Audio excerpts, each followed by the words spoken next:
비언드 페미니즘을 바라며. 이 칼럼은 2022년 2월 5에 실린 칼럼으로 법률사무소 Y 대표 변호사이며 바른인권 여성연합 대변인인 연취연 변호사가 쓴 칼럼입니다.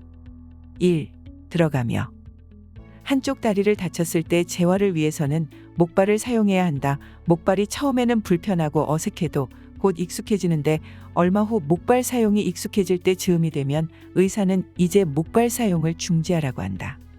힘들게 목발에 적응했는데 목발을 쓰지 말라고 하니 걸음이 익숙지가 않다. 그냥 목발을 사용하면 편할 것 같은데 겨우 힘이 들어가기 시작한 한쪽 다리가 자꾸만 저리고 절뚝인다. 목발 없이는 안 될 것 같다고 말해보지만 의사는 그래야 양쪽 다리가 균형을 이루며 제 힘을 발휘할 수 있다고 단호하게 목발을 놓으라고 한다. 2. 여성정책과 이대남의 갈등. 얼마 전 야당 대선 캠프가 강성 페미니스트로 알려진 신지혜 씨를 영입했고 많은 젊은 남성들이 강하게 반발했다. 이에 바른인권 여성연합에서도 보수 여성에 대한 모욕임을 이유로 항의했는데 약 2주간의 논란 끝에 신지혜 씨가 결국 사퇴했다. 많은 남성들은 환호성을 질렀고 이에 화답하듯 윤석열 후보는 최근 여성가족부 폐지를 명시적으로 공약하기에 이르렀다. 한편 윤 후보가 여가부 폐지를 페이스북에 게시한 당일 상대당 이재명 후보는 일명 페미니스트 채널로 꼽히는 한 유튜브 방송에 출연했다. 이에 대해 이 후보 측 김남국 의원이 민주당 내부 텔레그램 방에 실이 많은 선택이었다. 저쪽이 실수해서 초토화된 것을 보고도 똑같은 실수를 했다라고 성토했다는 소식이 들렸다. 이토록 젊은 세대의 남녀 갈등이 치열했던 적이 역사에 있었을까? 5년 전 대선만 봐도 남녀 갈등은 주요한 이슈가 아니었다. 그런데 불과 5년 만에 어떤 일이 있었기에 이번 선거가 2030 남녀 유권자들 간의 싸움이 대선 전국의 주요 이슈가 되어버린 것인지 생각해 봐야 한다. 이러한 남녀 갈등의 원인에 대해 여러 가지 분석이 가능하겠지만 그 배경 중 하나인 여성을 포함한 사회적 소수자에 대한 잠정적 우대 조치 부분을 생각해 본다. 유교 문화가 뿌리 깊었던 우리나라는 전쟁과 가난의 세월을 겪으면서 강력한 가부장 문화를 통해 위기를 극복했다. 하지만 그 와중에 여성의 희생과 역할에 대해서는 충분한 인정이 이루어지지 못했다. 단기간에 압축 고속 성장이 이루어지고 급속한 사회 경제적 발전이 이루어짐에 따라 그동안 제대로 보호받지 못했던 여성의 역할, 특별히 사회적 역할에 대한 인식을 제고하기 위해 국가가 나서서 적극적으로 여성을 돕기 위한 부서를 신설하고 그 역할을 주도해왔다. 이를 잠정적 우대 조치 또는 적극적 우대 조치라고 한다. 1995년 베이징 여성대회를 전후로 시작된 이러한 국가 주도의 잠정적 여성우대 조치는 약 30년이 흐른 지금 사회적 역할에서의 여성차별을 찾기 어려운 시대를 누리게 되었다. 여기까지는 누구도 부인할 수 없는 여성가족부의 성과이자 우리 사회 전체가 이룩해낸 성과이기도 하다. 그러나 문제는 그 다음이다. 국가 주도의 여성만을 위한 적극적 우대 조치가 어디까지 또 언제까지 이루어져야 할 것인가에 대한 적극적 논의를 요구하는 것이 바로 여성가족부 폐지라는 글자에 담긴 이대남들의 요구사항이다. 이것은 그래 서두에 생뚱맞게 목발 이야기를 써둔 이유이기도 하다.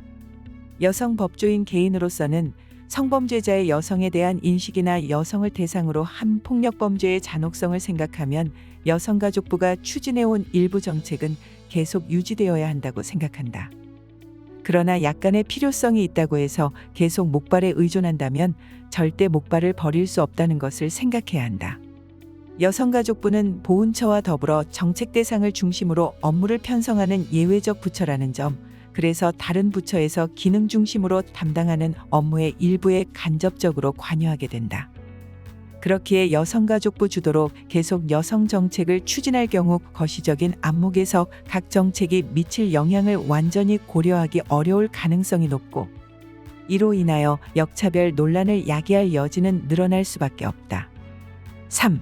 남녀 갈등 문제의 해결은 국가의 존립을 좌우하는 중대한 문제.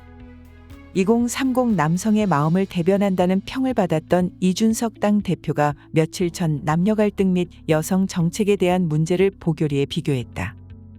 그만큼 위험하지만 필요하고 매력이 있다는 뜻일 것이다. 이재명 후보가 제시한 남녀 갈등을 해소하는 대책안 중 하나로 고용공정위원회가 있다. 이재명 후보는 고용 영역의 남녀 간 공정이 무엇이라고 보고 있는 것일까? 과거 고용 영역에서 남녀의 운동장이 달랐던 시절이 있었다. 여성은 아무리 능력이 있어도 남성의 운동장에 들어갈 수 없었다. 그러나 이제는 그런 시대가 아니다. 여성이 원하기만 하면 얼마든지 같은 운동장에서 경기를 펼칠 수 있고, 공무원뿐 아니라 시험을 통해 직업을 선택하는 많은 영역에서 여성들의 숫자가 더 많아진 경우도 종종 발견할 수 있다.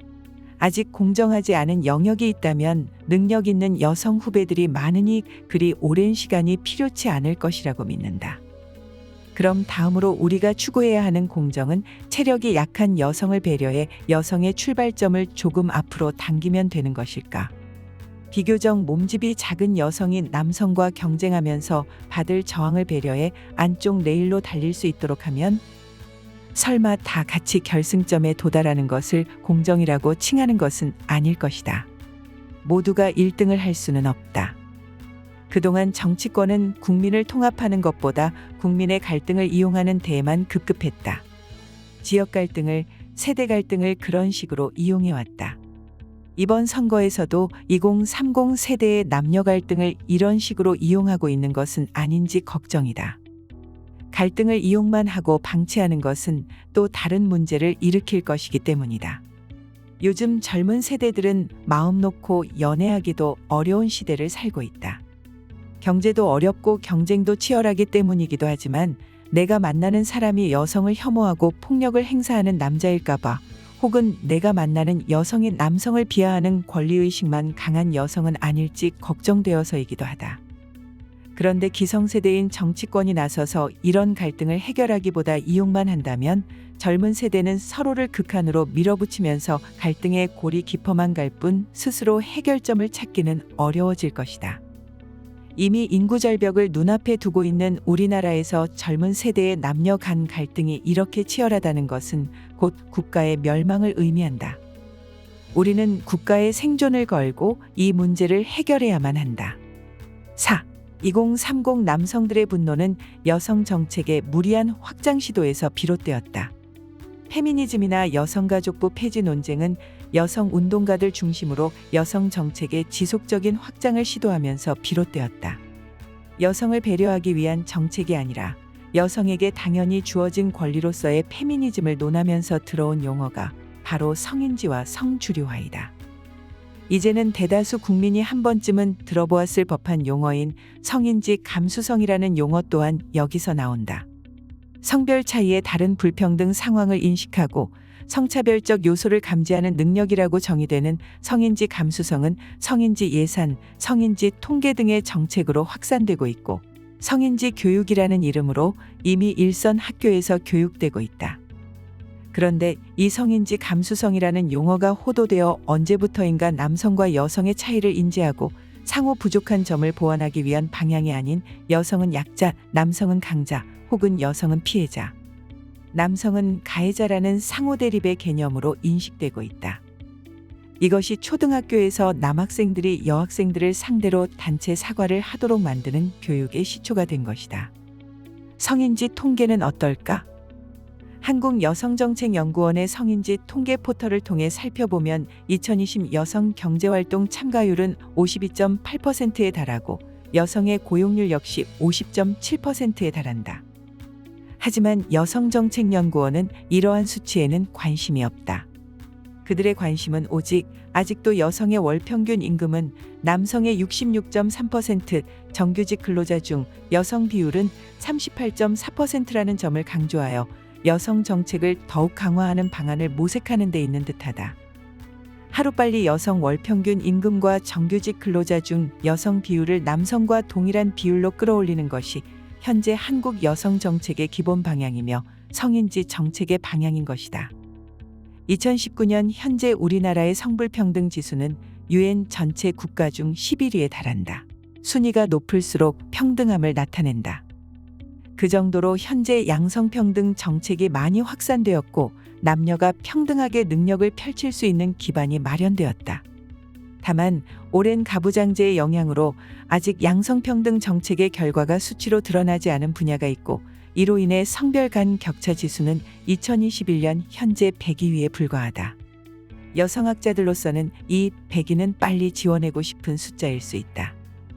하지만 그렇다고 해서 전 국민의 반발, 특히 강력한 여성 정책으로 인해 역차별을 호소하는 남성들의 목소리를 외면한 채 성별 간 갈등을, 성격차 지수를 끌어올리는 것은 과연 누구를 위한 것인가? 정말 여성들을 위한 것일까?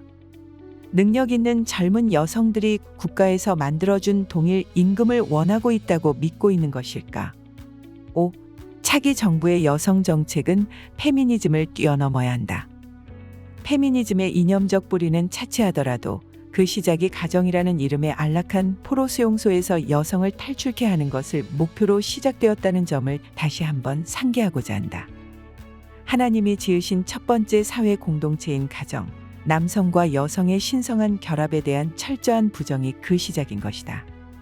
역사적으로 페미니즘이 여성 참정권 운동이나 자유를 억압당한 여성의 인권을 해방하기 위한 운동의 긍정적인 기여 자체를 부정하자는 것이 아니다. 여성가족부가 담당해온 뿌리 깊은 가부장제도 문화에 대한 개혁과 여성에게 평등한 기회를 부여하기 위한 노력을 부정하자는 것도 아니다. 그러나 아직도 여전히 그 페미니즘이어야 하는가를 묻고 싶다. 국회 내 여성 의원의 숫자가 남성과 같아지면 여성들의 삶이 더욱 행복해질까? 다른 모든 변수를 제외한 채 여성들과 남성들의 임금 수준이 수치적으로만 동일해지면 여성은 행복해질까? 가사노동의 분담 비율이 어느 통계에서나 50대 50으로 나타나면 여성이 더욱 행복해질까? 이 모든 질문에 대한 답을 그들만 모르고 있다.